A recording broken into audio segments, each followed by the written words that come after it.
Meron na. Delayed.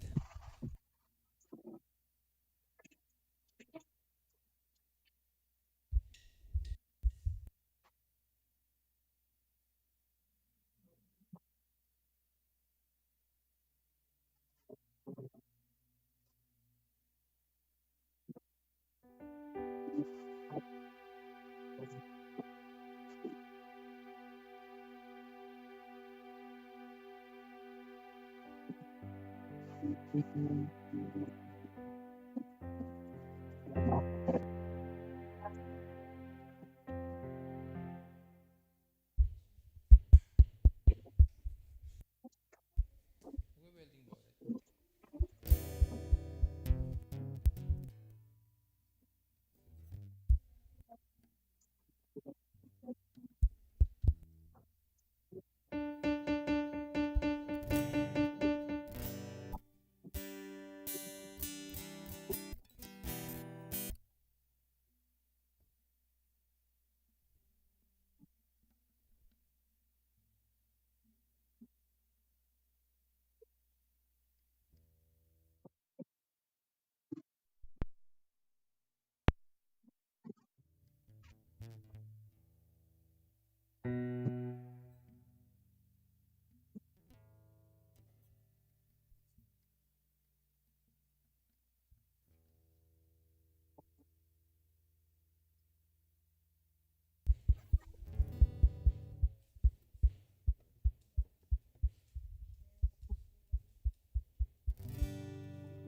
Hello, hello, hello, hello, hello.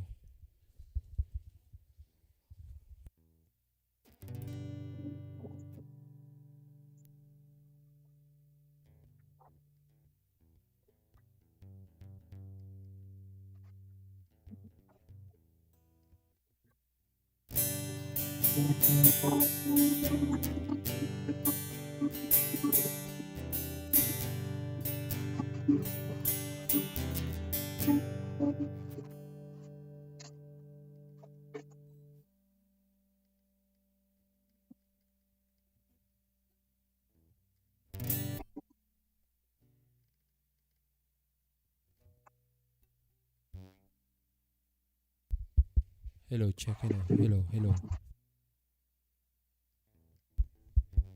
Hello, hello, hello.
Hello, check.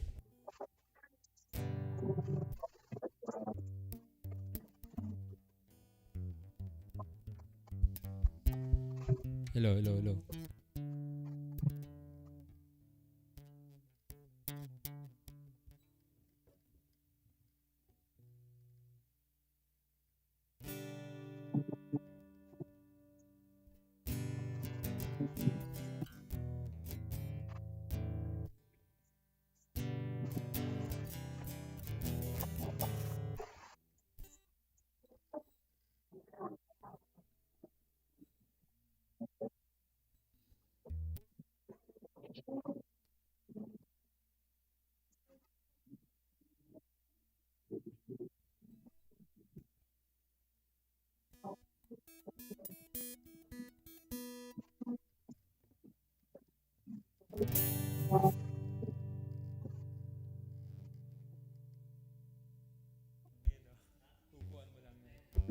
Umiingit. Hello, hello, hello. Sige po, magandang hapon po sa inyong lahat. Hayaan mo na kung mawala ng speaker, okay lang. Diretso lang po. Pwede ba tayo magsitayin lahat?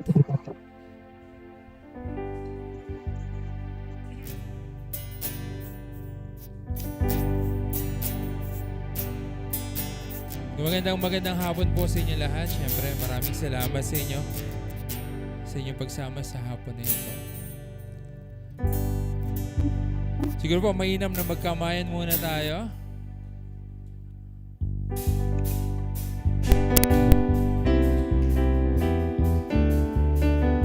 Sige lang po.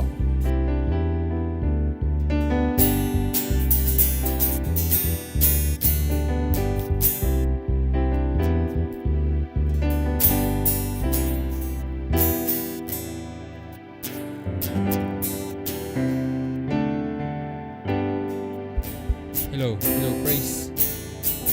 Hello, praise.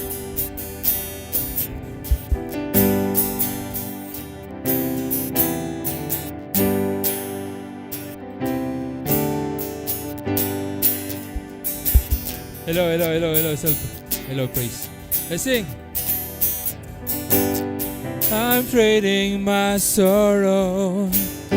I'm trading my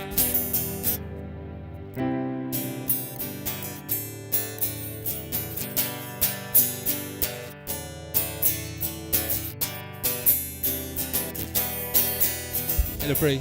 I'm trading my pain.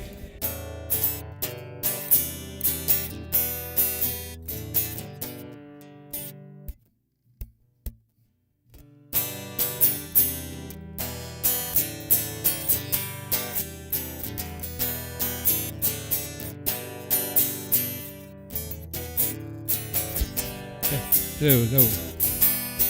We say yes, Lord, yes, Lord, yes, yes, Lord. Yes, Lord, yes, Lord, yes, yes, Lord. Yes, Lord, yes, Lord, yes, yes, Lord, amen.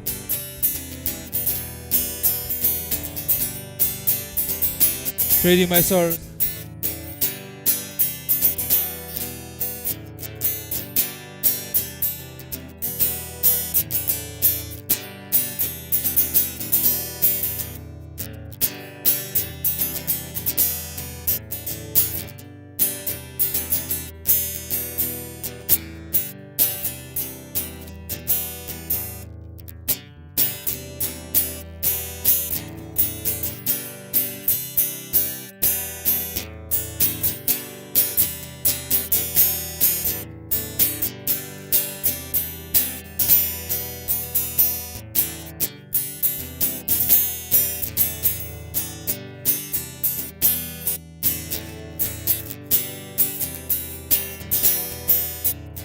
Yes, Lord, yes, Lord, yes, yes, Lord.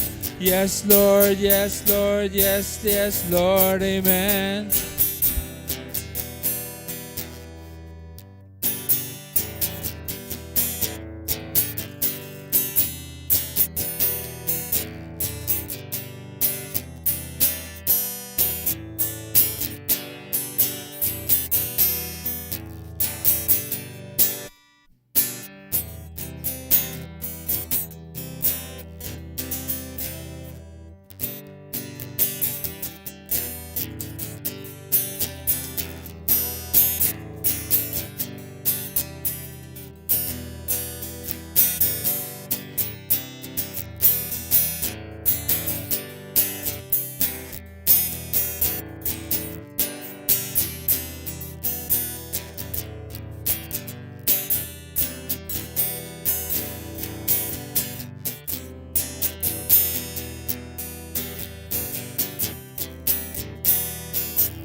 Lord, yes, Lord, yes, yes, Lord, amen. We say yes, Lord, yes, Lord, yes, yes, Lord. Yes, Lord, yes, Lord, yes, yes, Lord. Yes, Lord, yes, Lord, yes, yes, Lord, amen. Hello. Hello, praise. Yan, pwede. Sige po, awitin natin yung still.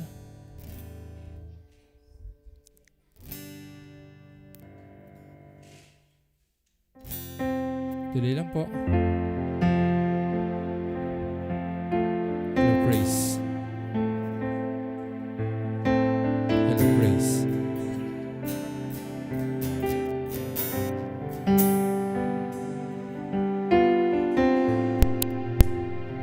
Hello, praise.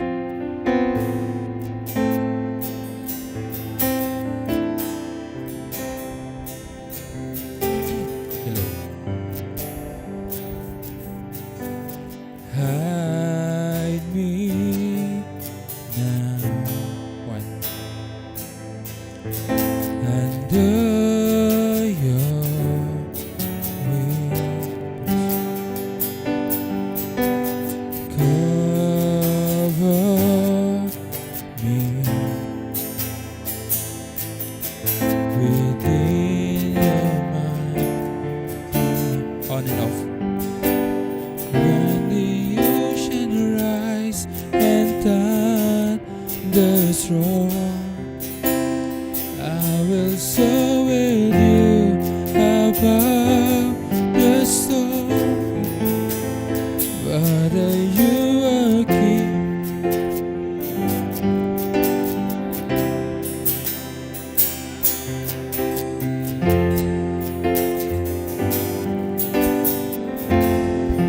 Hello, praise.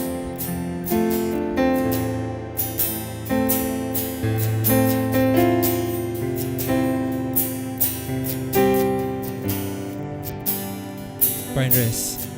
Find rest, my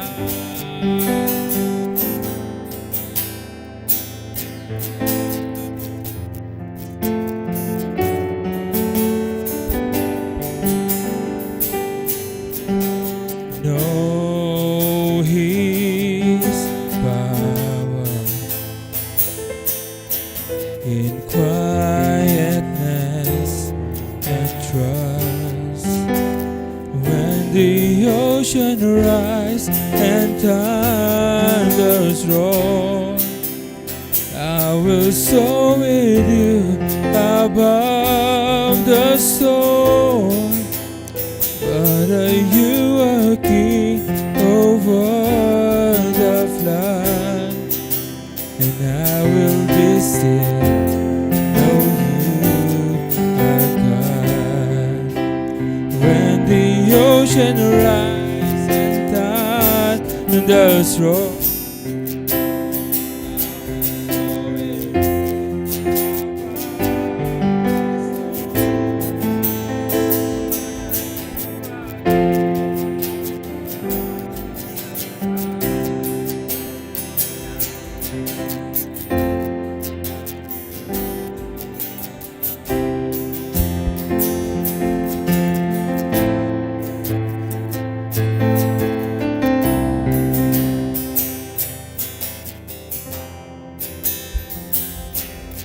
find rest, my in Christ.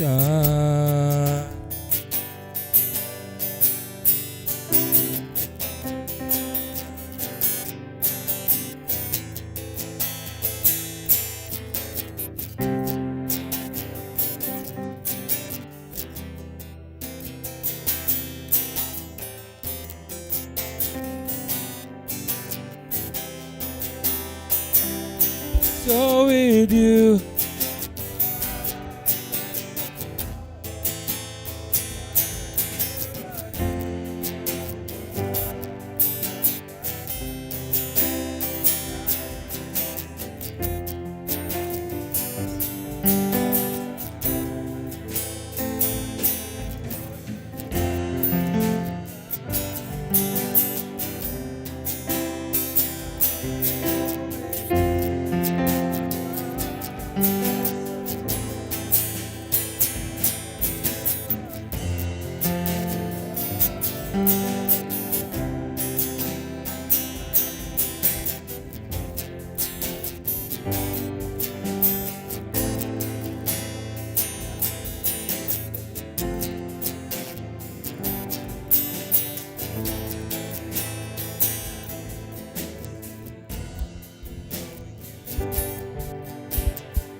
Let's pray. Panginoon, maraming salamat.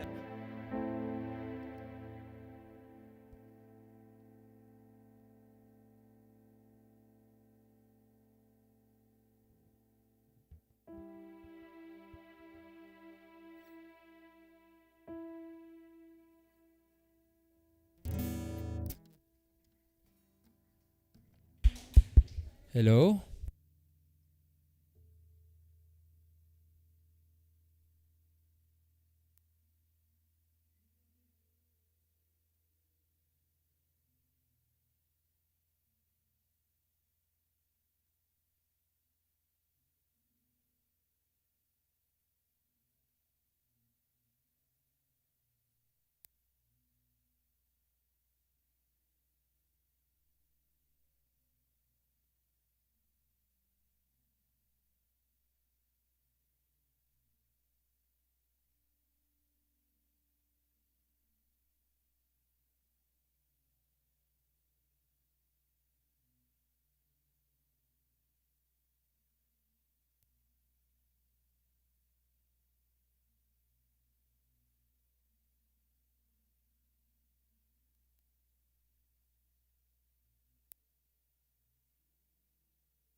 Hello, o diba? Bumalik ka agad.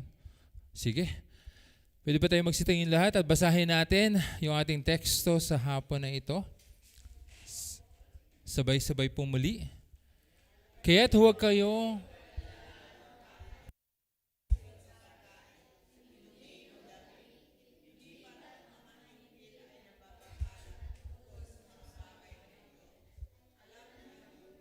Sorry.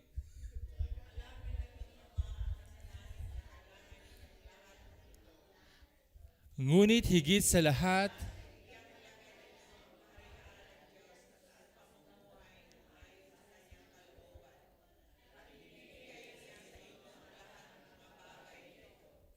kaya nga't huwag ninyong alalahanin ang bukas, sapagkat ang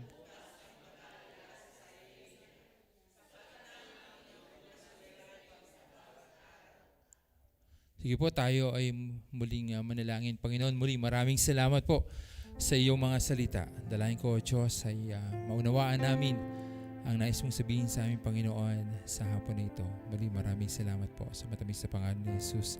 Amen. Makakapo na po kayong lahat. Tinatawagan ko po yung mga bata para may panalangin po kayo. Yan. Dito na lang po kayo sa harapan. Yan. Ang dami na pong bata, no? Sana kung merong magtuturo ng kanta dito sa mga batang ito. Samahan niyo po ako ipanalangin ng mga batang ito. Panginoon, maraming salamat po sa mga batang ito na dinala niyo sa aming church. Dalangin ko, Panginoon, sa kanilang murang kaisipan ay patuloy mo silang turuan, ingatan, alagaan, ilayo sa anumang karamdaman o kapahamakan. Maraming salamat sa kanilang mga magulang na patuloy mong iniingatan at tinitignan ng kanilang mga pangangailangan, O Diyos. Maraming salamat po sa kanilang presensya sa iglesyang ito. In Jesus' name we pray. Ito po ang aming panalangin. Amen. Salamat!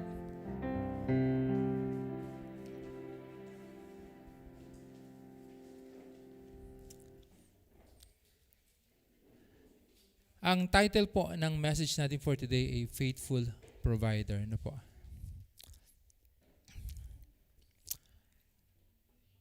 Doon sa teksto na ating binasa, siguro marahil lahat tayo dito ay maaaring tamaan dahil kadalasan yun yung nangyayari sa atin. No? Yung lagi nating inaalala kung ano yung maaari or ano ba ang naghihintay sa atin sa araw ng bukas. Doon sa teksto na binasa natin kanina, ine-encourage ni Jesus yung kanyang mga alagad na huwag mag-alala sa pagkain, inumin at damit. Pero di ba minsan tayo ay parang usual na sa atin na hapunan pa lang o tanghalian pa lang, iniisip mo na kung ano yung ihahain mo sa araw ng bukas. Marahil kung bakit nangyayari sa atin yun, dahil alam natin yung kalagayan natin na kapos. O marahil alam natin na talagang yung kung ano yung meron tayo dun sa hapagkainan natin, yun na lang yung meron tayo. Kaya hindi mo siguro naiiwasan na isipin na ano nga ba ang ihahanda natin sa araw ng bukas kung ang pagkain na ito na meron tayo ngayon ay yun na talaga yung meron tayo. Iba po yun siguro, hindi mo maiisip na alalahanin yung araw ng bukas kung pagbukas mo ng ref, may laman. 1 kilong manok, 1 kilong baboy, maraming laman yung ref. Hindi mo siguro tatanungin ang sarili mo kung ano ihahain mo sa araw ng bukas dahil malamang ang iisipin mo na lang kung ano ang iluluto mo doon sa loob ng laman ng ref na meron ka. Pero kung ang laman lang ng ref o kung walang ref ay tubig lang, marahil ay nandun nga na baka dumating ka sa punto ng buhay mo na mag-alala ka kasi wala kang nakikita. So ibig sabihin, nag-aalala ang isang tao kung wala siyang nakikita. Nag-aalala ang isang tao pag wala siyang nakikitang mga bagay na maaari niyang lutuin, kainin, or kuhanin, or ihanda sa araw ng bukas. At sa later part ng mensaheng ito, malalaman natin na ang susi pala para mawala yung pag-aalala mo sa mga bagay na hindi mo nakikita ay yun ding pananampalataya na hindi nakikita pero nandoon at kumukonekta sa Panginoon. Dahil ang pananampalataya, hindi po yan nahahawakan. Hindi mo pwedeng sabihin na, tingnan nyo ang pananampalataya ko, nakikita nyo ba yan? Hindi nyo yan nakikita. Ang pananampalataya ng isang tao ay hindi nasusukat, hindi yan natitimbang, at hindi mo yan pwedeng kulayan para makita ng lahat. Tingnan mo yung pananampalataya ni Pastor Makulay. Hindi nyo nakikita ang pananampalataya ng isang tao. Yan ay ipinahayag ng isang tao sa Panginoon. At hindi yan basta sinasabi lang na, Nanay Mercy, nakita mo yung pananampalataya ko? Hindi mo yan nakikita. Hindi mo yan pwedeng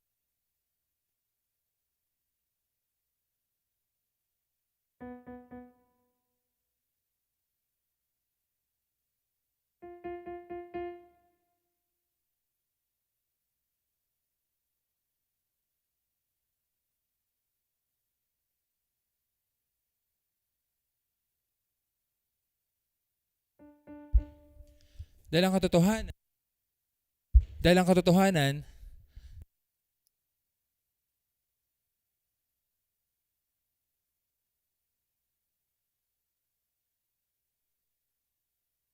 gaano nga ba kalaki ang pananampalataya na meron tayo? Ibig sabihin, kahit na sabihin mo pa sa buong mundo na malaki ang pananampalataya mo, pero kung hindi naman yan ang nakikita ng Diyos sa buhay mo, baliwala. Kahit pa buong araw ay nandun ka na sa simbahan at nakikita ka ng maraming tao, napakatindi naman ang pananampalataya ng tao na yun, halos sa simbahan na siya tumira. Pero ang nakikita ng Diyos sa buhay mo ay kakapiranggot lang din o totally wala. Marahil ang taong ito, pinapakita lamang niya sa ibang tao na siya ay pumupunta sa loob ng simbahan, pero hindi talaga nakikita ng Diyos yung katotohanan ng pananampalataya na meron ka. Ang katotohanan ay hindi yan nakikita. Yan ay nararamdaman ng Panginoon. So, babalikan natin kanina kung bakit tayo nag-aalala. Kasi nakabase yung ating pag-aalala sa mga bagay na nakikita natin. Inisip mo, nag-aalala ka sa, meron kang graduation. At ang requirement ng graduation ay kailangan naka-formal ka na dress, naka-formal ka na damit. Tuloy po, naka-formal ka na damit. Pero dahil pagbukas mo ng aparador mo, wala kang nakitang formal na damit, mag-aalala ka, ano ang susuotin ko? Dahil wala akong nakikita na damit na maaari kong isuot sa graduation ko. So, nagbabase yung ating takot, pag-aalala, doon sa nakikita. Ang pagkain po ba ay nakikita? Huwag kayong matakot. Ang pagkain po ba ay nakikita? Di ba nga, pagka nakita nyo crispy pata, di ba, parang hindi pa nauubos yung kanin, naghahanap ka na. Di ba? Ang tubig ba o naiinom, iced tea man yan, tubig man yan, ay nakikita. Kaya nga naman pag tubig lang ang nakalagay dyan, parang wala kang gana. Pero pag Coke ang nakikita, kahit diabetic ka pa, iinom ka. Dahil nakikita mo parang ang sarap ng Coke. O kaya naman na iced tea, kulay brown, medyo ang sarap uminom pagka ganun at may kulay. Pero kung iced tubig lang yan, hindi ka masyadong ganadong uminom kasi yun yung nakikita mo. Damit, ito yung nakikita. Pag ikaw ay pupunta sa isang handaan o celebration at maganda yung damit mo, maaga pa lang nandun ka na dahil gusto mong ipakita na maganda yung damit mo. Dahil nakikita yon. At sinasabi ni Jesus dito na huwag tayong mag-alala dun sa mga basic necessities, yung mga pangangailangan na ito katulad ng pagkain, maiinom o damit. Yan ang sinasabi ng ating Panginoon sa kanyang mga alagad. At ito din naman ang sinasabi sa atin ngayon. Katotohanan, mabubuhay ba ang isang tao kung wala siyang sasakyan? Mabubuhay, tama? Mabubuhay ba ang tao kung wala siyang kwintas? Mabubuhay ba ang tao kung wala siyang sapatos? Mabubuhay. Pero mabubuhay ka ba kung wala kang pagkain? Hindi. Mabubuhay ka ba kung wala kang mainom? Lalabas ka ba ng bahay kung wala kang damit? Natural, hindi. So, ito yung pinakamahalagang mga bagay na kailangan natin. At ang sinasabi ng Panginoon, huwag kang mag-alala sa pagkain, iinumin, o damit na yung susuotin. Yan yung sinasabi sa atin ng ating Panginoon. Sapagkat yung mga tao daw na nag-aalala sa mga bagay na ito ay mga taong walang paniniwala sa Diyos. Tandaan nyo yung mga taong nag-aalala sa pagkain, tubig o damit, mga taong walang pananampalataya sa Diyos. So, pag ikaw ay nag-alala sa ulam mo araw ng bukas, sabi ni Pastor, wala kang pananampalataya sa Diyos. Pag ikaw ay nag-alala sa iyong iinumin, sabi ni Pastor, wala kang pananampalataya sa Diyos. Pag ikaw ay nag-alala sa damit na susuotin, wala kang pananampalataya sa Diyos. Kasi ang sabi ng Panginoon, huwag kayong tumulad sa mga pagano o sa mga taong walang pananampalataya na lagi nilang iniisip, ano ba ang kakainin ko? Ano ba ang iinumin ko? Ano ba ang susutin ko? Sapagkat gano'n na lamang katapat ang Diyos sa atin at sinasabi niya, huwag kang mag-alala. Pag sinabi ng Diyos ng ating Panginoon na huwag kang mag-alala, ano ibig sabihin nun? Siya ang gagawa ng paraan. Lagi niyong sasabihin lagi niyong isipin na hindi ako naniniwala sa bahala. Siya ang gagawa ng paraan.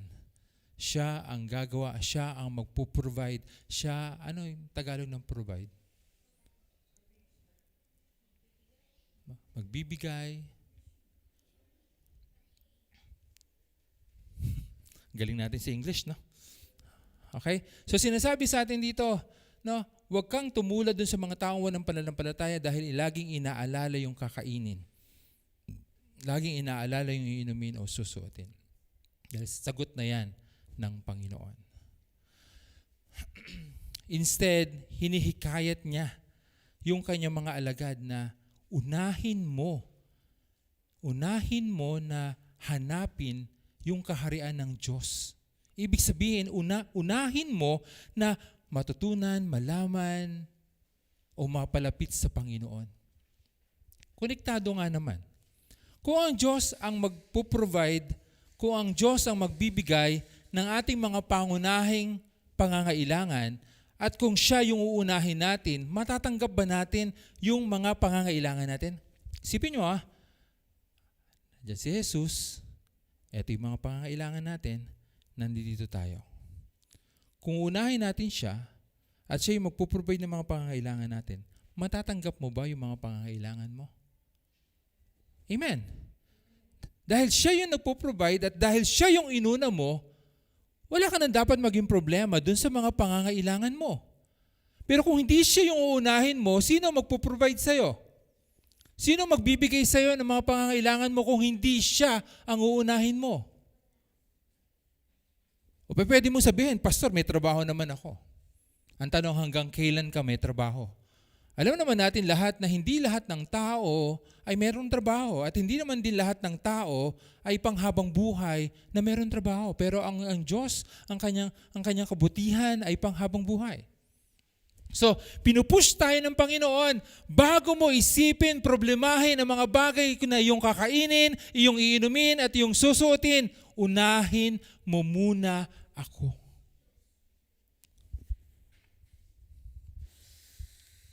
Unahin mo muna ako. Sabi mo sa katabi mo, unahin mo muna daw ang Diyos.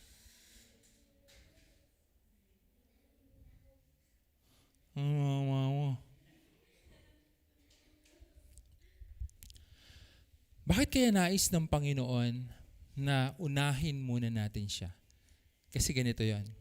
Pag inuna mo ang Panginoon, lalago at lalago yung pananampalataya na meron ka sa puso mo at hindi ka na matatakot dun sa mga bagay na pangangailangan mo.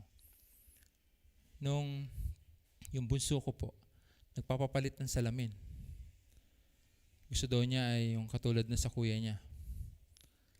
Sabi ko, sige anak, papasukatan kita ng salamin. Pero hindi ko alam kung saan ko kukuhanin yung pambayad. Basta papasukatan kita ng salamin. Kung sino magbabayad, basta magbabayaran yan. Ganon gumagana ang pananampalataya. Hindi mo man nakikita kung saan manggagaling yung pambabayad mo sa isang bagay, basta naniniwala ka, mababayaran mo yan, yun yung pananampalataya. Hindi mo man nakikita kung saan ka kukuha ng sahog sa nilaga, pero alam mo, nakakain ka ng nilaga. Pananampalataya yan. Hindi naman sinabing nilagang baka, di ba? Kami nga nung araw nanay, mabahagi ko lang. Gusto namin ng mechado. Wala kaming baka. Nagluto ang nanay ko ng mechadong nilagang itlog. Lasa pa rin namang mechado. Itlog lang ang sahog. Mechado pa din. Kadalasan kasi, ang gusto natin ay kung ano yung ayon sa ating iniisip. Pero hindi ganun gumagana yung pananampalataya. Magtiwala ka muna, then God will provide. Unahin mo muna ako. Excited ka sa Monday. Lord, gusto ko sa Monday, ito yung damit ko. Lord, ito gusto ko isusutin ko ng Monday. Pero Sunday hindi ka nagsimba. Inuna mo ba ang Diyos? Hindi. Pero meron kang request sa Kanya ng Lunes. Marami kang request sa Panginoon, pero hindi naman siya yung priority sa buhay mo. Ano ang sense nun? Para lang ganito yan May hinihiling ka sa magulang mo, pero ang tamad-tamad mo. May mga gusto kang pinabibili sa magulang mo, laruan man yan o damit man yan, pero lagi ka nasa labas at naglalakwatsa.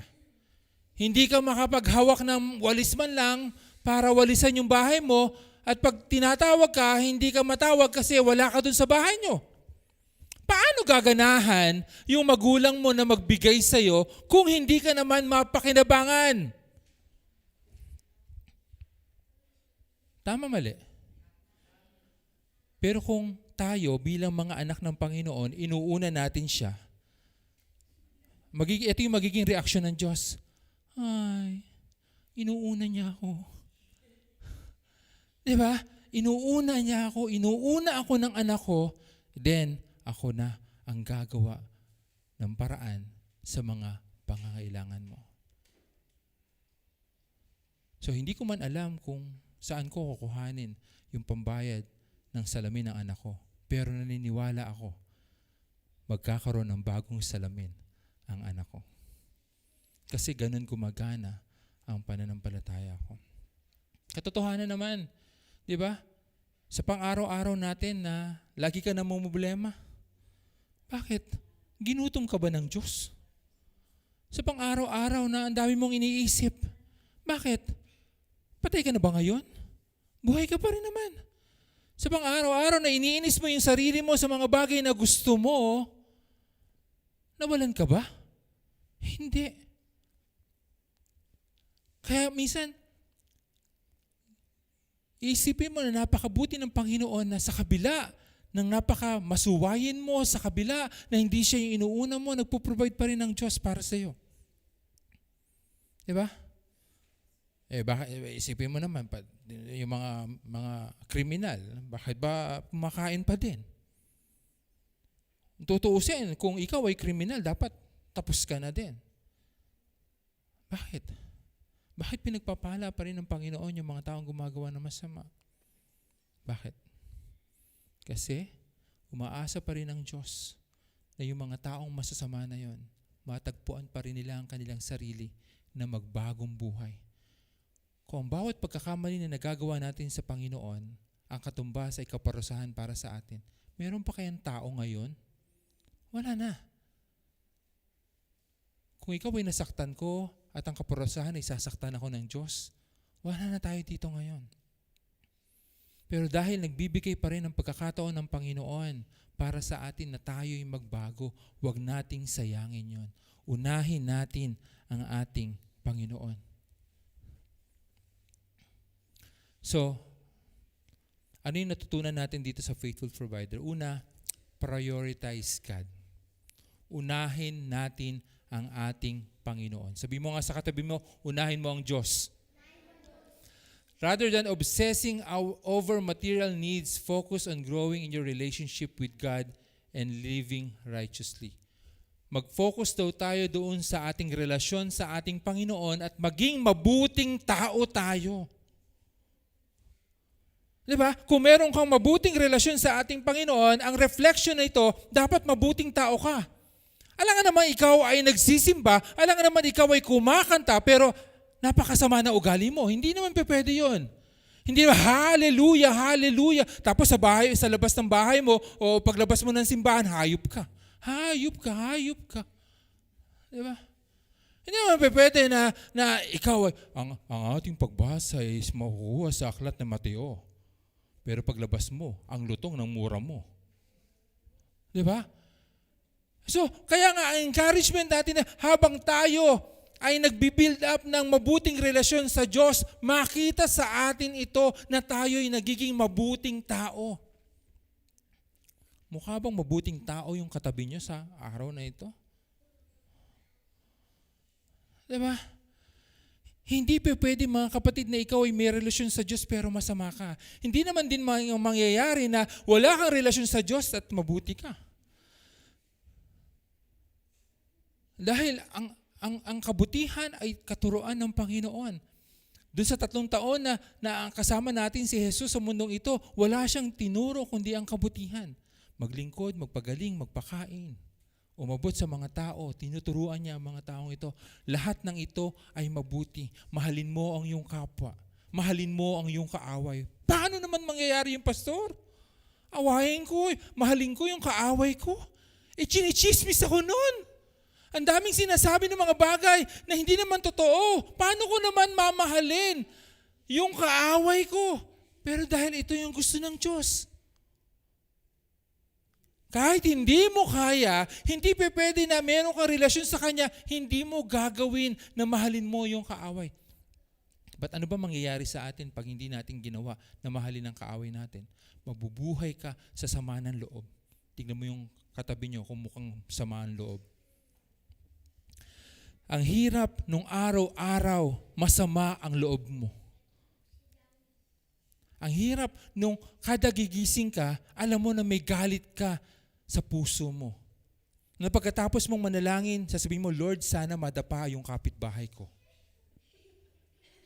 Sa huling-huli ng panalangin, Panginoon, ako'y nakikiusap sa iyo, kuhanin mo na yung kapitbahay ko. O bigyan mo siya ng matinding heart attack at patayin mo yung kalahating katawan, tapos isunod mo yung kalahati pagkaraan ng 1 linggo. Anong klaseng panalangin yon? Na ikaw ay nananalangin sa Diyos pero may galit ka sa puso mo, kaya dun sa panalangin mo nandoon yung sama ng loob sa puso mo, Panginoon. Napakabuti mo. Dahil mabuti ka, patayin mo na yung kapitbahay ko. Panginoon, maraming salamat sa mga pagpapala na meron kami. Sana kung ano man yung mga pagpapala na meron kami, huwag mong bigyan yung kapitbahay ko. Hayaan mo silang mamatay sa gutom. Hindi pwede yun. Amen? Hindi pwede yun. Hindi pwede na ikaw ay may relasyon sa Diyos pero masama ang ugali mo. Panginoon, ikaw ang nagpo-provide ng lahat-lahat sa amin. Sige na please, sunugin mo yung bahay ng kapitbahay ko. Nang sa ganon, wala na silang matirahan o damit na maisuot. Di ba? Hindi pwede yun. Kailangan habang tayo may relasyon sa Diyos, makita yung kabutihan. Kaya pag sinabi ng Panginoon, mahalin mo yung kaaway mo, subukan mong magpatawad. Para naman pag nanalangin ka, isama mo sa panalangin mo na, Panginoon, turuan mo akong magpatawad. Hindi yung kahit ikaw ay mananampalataya, nandun pa rin yung galit sa puso mo. Kaya sa panalangin mo, Panginoon, isang dapa lang. Madapa lang siya tapos matama yung ulo niya sa pader. Nang sa ganon, mabagok siya. Hallelujah. Hindi pa pwede yun. At promise Lord, pag nabagok siya, makikilibing ako.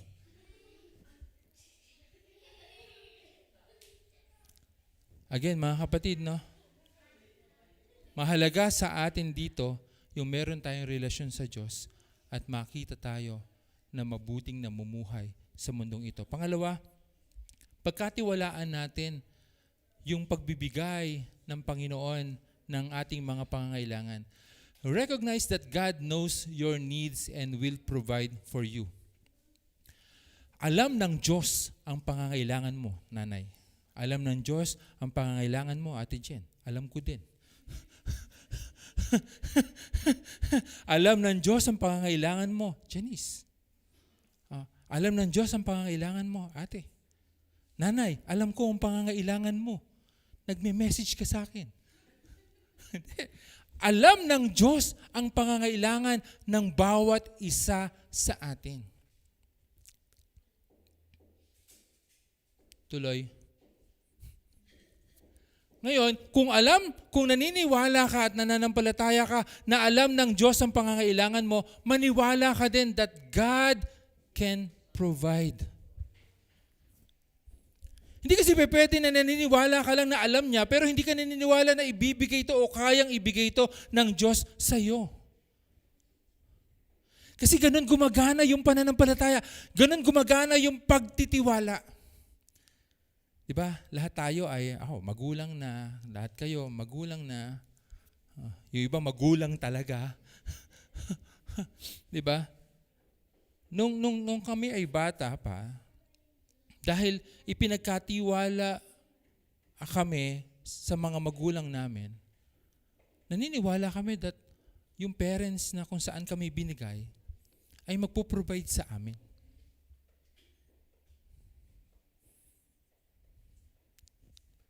Lagi ko ang sinasabi na kung gusto natin magbago ang buhay ng ating pamilya, dapat matuto kang mangarap para sa iyong mga anak. Pansinin niyo po, dahil nandito naman din ang nanay ko. Kung hindi sila nangarap na pagtapusin akong pag-aaral, malamang hanggang ngayon, hindi ako programmer or hindi ako nakapagtapos. Malamang sa ngayon ay tricycle driver ako kasi may tricycle kami. O baka lamang nagwe-welding ako kasi nagwe-welding si tatay. O kaya nagluluto ako ng ulam kasi nagluluto ka ng ulam. Kung hindi nangarap ang mga magulang ko, malamang hindi ako nakapagtapos. Pero dahil nag-provide ang Diyos sa aking mga magulang at ako'y nagtiwala sa pagpo-provide ng mga magulang ko para sa akin, may nangyaring mabuti. Mga anak ko, nag-aaral sila. At naniniwala ako makapagtatapos sila ng pag-aaral. So, ganun din dapat tayong magtiwala sa Diyos that God can provide yung mga pangangailangan natin. Dahil tayo anak ng ating Panginoon, makita sa atin na tayo ay nagtitiwala sa Kanya.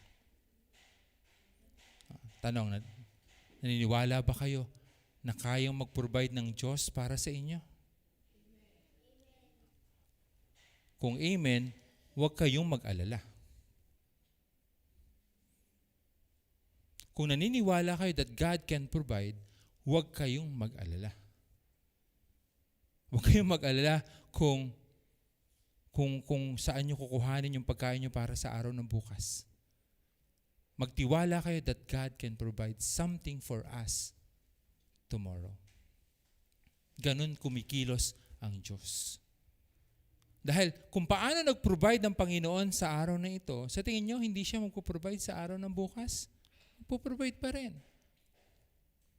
Hanggang ngayon, hindi ko pa alam Tagalog ng provide. Magbibigay. Salamat. Release anxiety. Yung pag-aalala. Tanggalin mo daw yung pag-aalala mo sa isipan mo. Sino dito yung nag-aalala kaninang umaga? Wow, walang nag-aalala. Sino dito ang sinungaling? Hindi, lahat kayo hindi nag-aalala eh. Sino dito nagsisinungaling?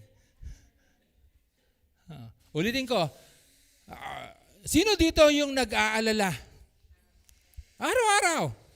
Di ba? Di kayo nga yung sinungaling. Sabi dito, ano yung release?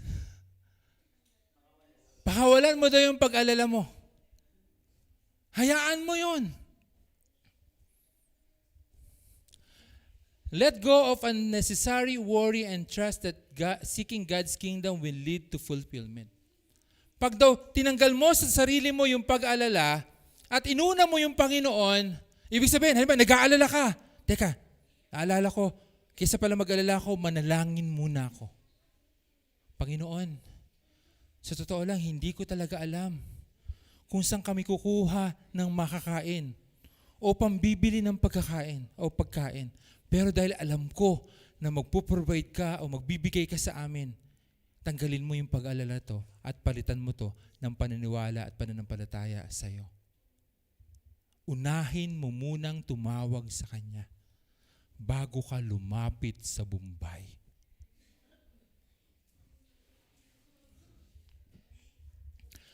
Unahin mo munang tumawag sa Diyos at pagkatiwalaan siya bago ka mag-alala.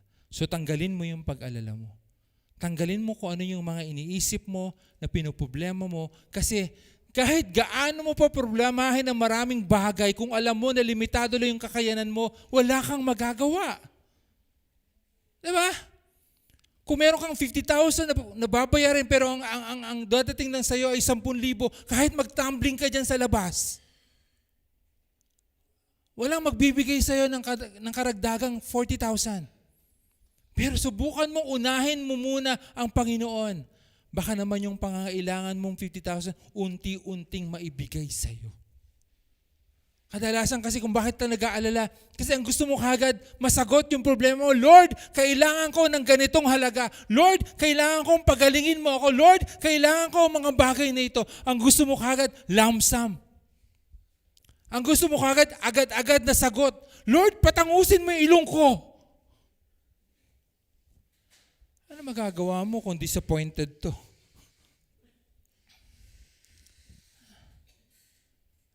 Baka naman makukuha pa sa pindot araw-araw. Pindutin mo lang. Ang gusto natin kasi kadalasan, agad-agad. Tanggalin mo yan. Pagkatiwalaan mo muna ang Diyos. At siya yung magbibigay kung ano man yung pangangailangan mo. Ang matutunan natin sa araw na ito, yung Matthew chapter 6, 31-34 reminds us to seek God first. Unahin mo muna natin ang ating Panginoon. Pagkatiwalaan yung kaya niyang ibigay sa atin.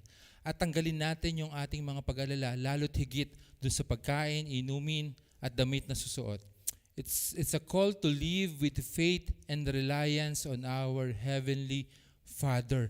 Buhay daw natin, lagi nating ibigay sa ating Panginoon. Kung ano man yung inaalala mo, pangangailangan mo, yung mga bagay na iniisip mo, maging ang mga kinabukasan ng anak mo, ibigay mo yan sa ating Panginoon. Dahil siya ang lumikha sa atin, alam ng Diyos ang pinakamabuti sa atin. Minsan lang kasi ina-attorney mo, Panginoon, kailangan ko ng 1,000. Pero mas maganda kung may 10,000 kami. Para mas masarap ang buhay. Panginoon, kailangan ko ng electric fan. Pero sana naman yung medyo mas malamig na. Aircon na, Lord. Panginoon, okay naman kami sa isda. Dagdagan mo sana ng crispy pata.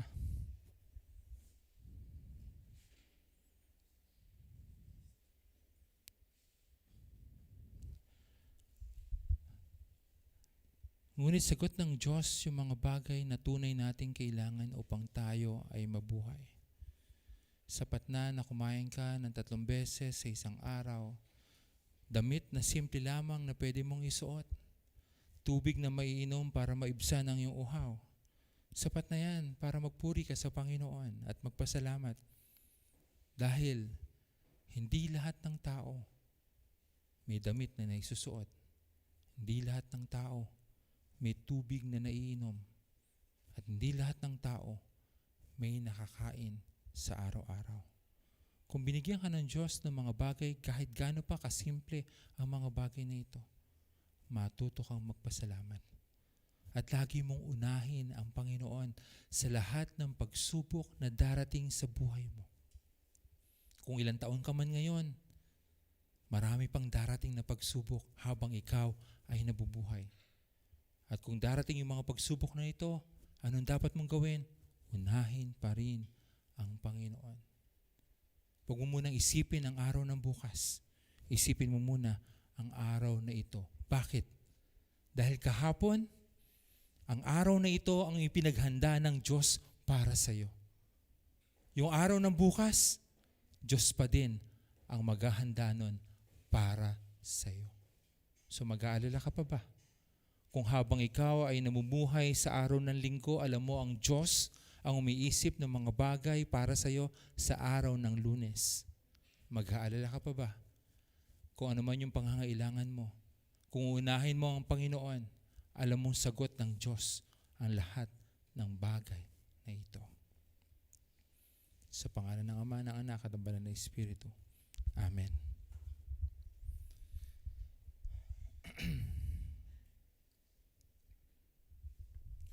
Tayo po ngayon ay nasa panahon na ng communion.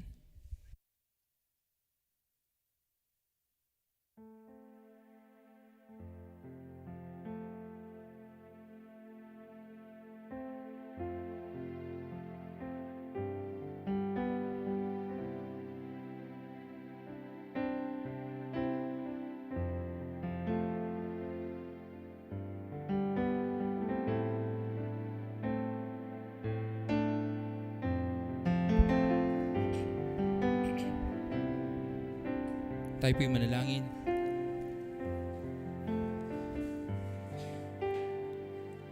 Manalangin po, hindi po tumayo. Manalangin lang po. Hindi pa po tatayo. Upo pa. Upo ka excited. Relax lang.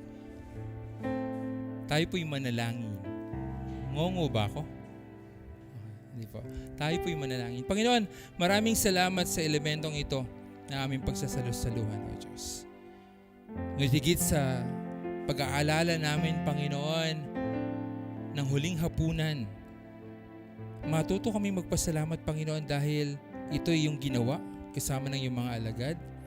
At kapahayagan, Panginoon, ng pagnanais mo na makasalo kami, ay maalala namin, Panginoon, na pagkatapos nito ay gagawin mo na yung pinakamahalagang misyon na ginawa mo para sa amin na ito ay bayaran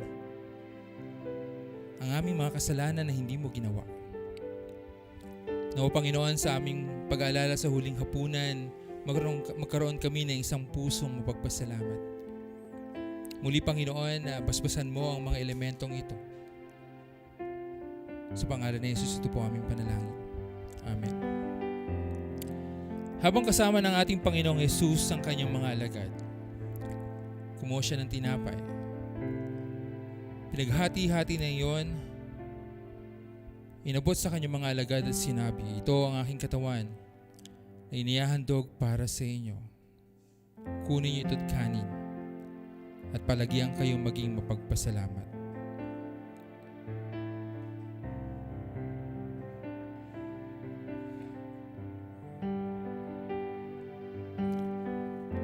Pagkatapos din ng hapunan, hinawakan ni Jesus ang kalis. Muli siya nagpasalamat at sinabi, ito ang kalis ng aking dugo ng bago at walang hanggang tipan.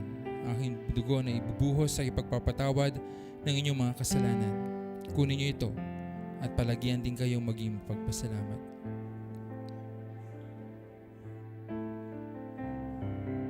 Mga kapatid, lalapit po ako sa inyo at sabay-sabay tayong kukuha nito at kakain mamaya po. So huwag niyo muna pong kakainin, sabay-sabay po tayo mamaya.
Tayo po'y manalangin. Panginoon, muli maraming salamat sa iyong buhay. Maraming salamat, Panginoon, sa iyong pag-ibig, sa iyong pagpapatawad, sa iyong pagpapaalala, at patuloy na pagbibigay ng lahat ng mga bagay na aming pangangailangan.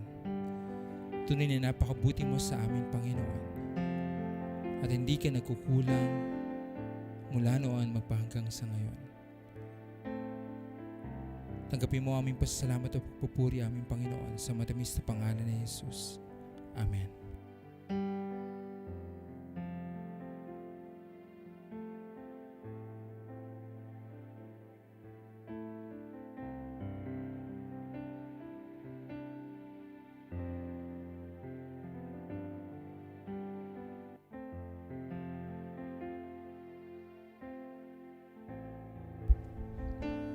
Tayo po ngayon ay magsitayo para sa ating pananalangin.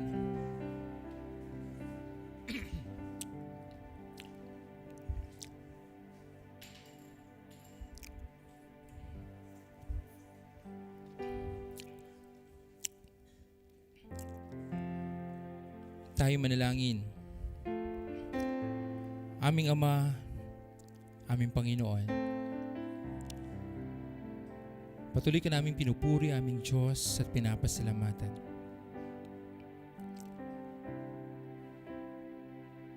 Dahil sa hindi mo pagbabago ng iyong pagtingin para sa amin. Sa maraming pagkakataon na aming mga buhay, O Diyos, marami kami nagagawa na hindi mabuti sa iyong harapan.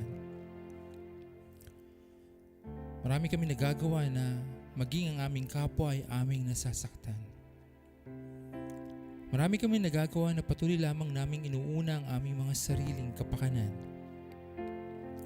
At hindi mo, O Diyos, nakikita sa amin ang pag-ibig sa iyo at maging sa aming kapwa. Dalahin ko po, Panginoon, habang kami ay nabubuhay pa sa mundong ito, patuloy mong ipaalala sa amin ang kahalagahan ng pagmamahal, ang kahalagahan ng pagtitiwala sa iyo, ang kahalagahan ng pananampalataya. Patuloy mong ipaalala sa amin na ikaw ang unahin. Patuloy mong ipaalala sa amin na anuman ang dumating na pagsubok o suliranin sa aming mga buhay, lagi kang nandyan upang kami ay tulungan at maging kaagapay. Patawarin niyo po kami, Panginoon, kung nagkukulang kami ng pagtitiwala at pananampalataya sa iyo. At patuloy lamang kaming nananahan sa aming mga kakayanan at magagawa. At hindi namin kinikilala, O Diyos, ang iyong kabutihan. At hindi namin, Panginoon, naaalala o inaalala na kahit kailan pa man ay hindi mo kami pinabayaan. Nawa, Panginoon, sa araw na ito, maging paalala sa amin ang mensahe ng buhay na kahit ano pa mang kaganapan yung dapat naming harapin o kahit ano pa mang suliranin ang meron kami, Panginoon, patuloy ka pa rin naming unahin. Patuloy ka pa rin namin nalapitan at pagkatiwalaan. Dahil ikaw ang Diyos na hindi nagkukulang mula noon magpahanggang sa ngayon. Sa hapon na ito, Panginoon, maraming salamat sa buhay ng aming pamilya na iyong ibinigay sa amin. Maraming salamat sa pagmamahal, pag-aalaga, patuloy na pagpapala na aming tinatanggap. Nawa, O Diyos, patuloy kang pumagitna sa amin at maranasan namin, Panginoon, ang iyong habag at patuloy na pagbibigay ng kalakasan at kagalingan sa aming mga katawan. Nawa sa bawat araw, Panginoon, patuloy kaming magkaroon ng pusong mapagpasalamat. At patuloy namin, O Diyos, pinagpapasalamat ang buhay ng aming mga magulang na iyong ibinigay sa amin upang kami ay alagaan. Salamat sa kanilang kalakasan, kagalingan, at patuloy na pagpapalawig ng kanilang mga buhay. Salamat sa buhay ng aming mga kasama sa buhay, ang aming asawa. Maraming salamat at sila'y aming katuwang. Patuloy niyo nga pong ingatan kami, Panginoon, at patuloy na alagaan. Kasama ng buhay ng aming mga kapatid. Kayo po, Panginoon, ang patuloy na mag-ingat at pagpala sa kanila. Ganun na, Diyos, ang aming mga panalangin para sa aming mga anak na yung ipinagkatiwala sa amin, Panginoon. Nawa, O Diyos, patuloy mo silang ilayo sa anumang karamdaman o kapahamakan. Patuloy na bigyan sila, O Diyos, ng mabuting kalusugan at patuloy na iguhit ang kanilang mabuting kinabukasan. Higit sa lahat, magkaroon sila ng isang puso na patuloy na nakatingin sa iyo at patuloy na nananampalataya sa iyo, aming Panginoon.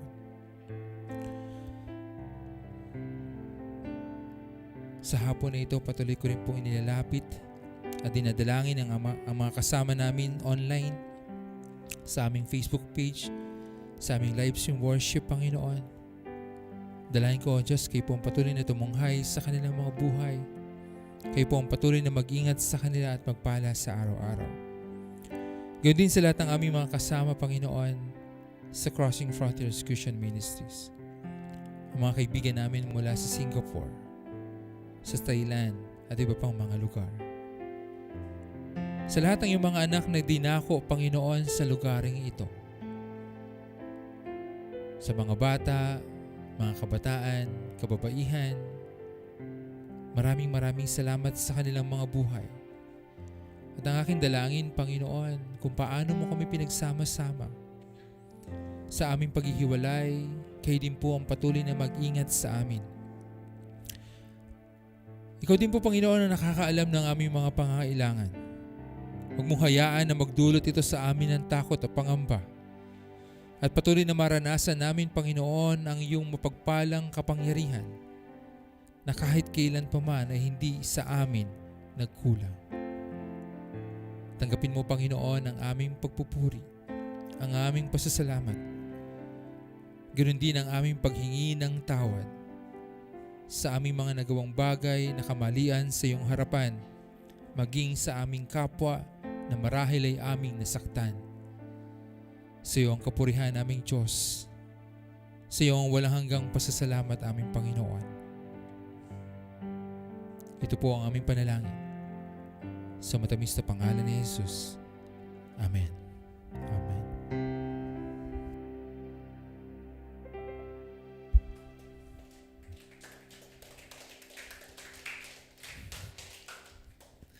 Pwede po kayo maupo. Tayo po ngayon ay nasa panahon na ng ating paghahandog.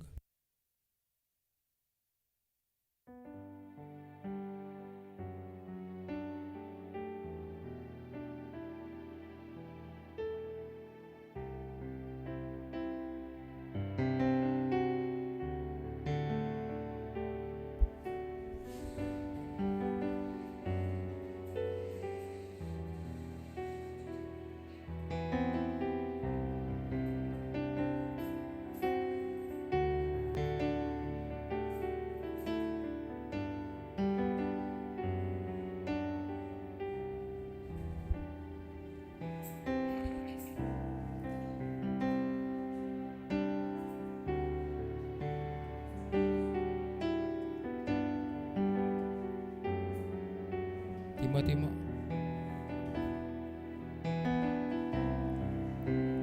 Tayo po'y magsitayo. Panginoon, maraming salamat sa iyong kabutihan sa amin at sa mga bagay na aming tinatanggap. Ganun din maraming salamat sa iyong patuloy na pagtingin sa aming mga pangangailangan. Salamat din, O Diyos, sa buhay ng iyong mga anak na nagkaloob ng mga pagpapalang ito. Magamit ito ng aming iglesia sa pagtulong at sa pag-agapay, Panginoon, sa mga nangangailangan. Ito po aming panalangin sa matamis na pangalan ni Jesus. Amen. Tanggapin natin ang pagpapala ng Diyos na patuloy na ibinibigay sa atin lahat. Siya na patuloy na umuunawa, tumitingin at patuloy na nagpapala sa atin. Tanggapin natin ang pagpapala ng Ama, Anak at ang Banal na Espiritu ngayon at magpasawalang hanggan. Amen. Amen. Amen. Palakpakan natin ang ating Panginoon.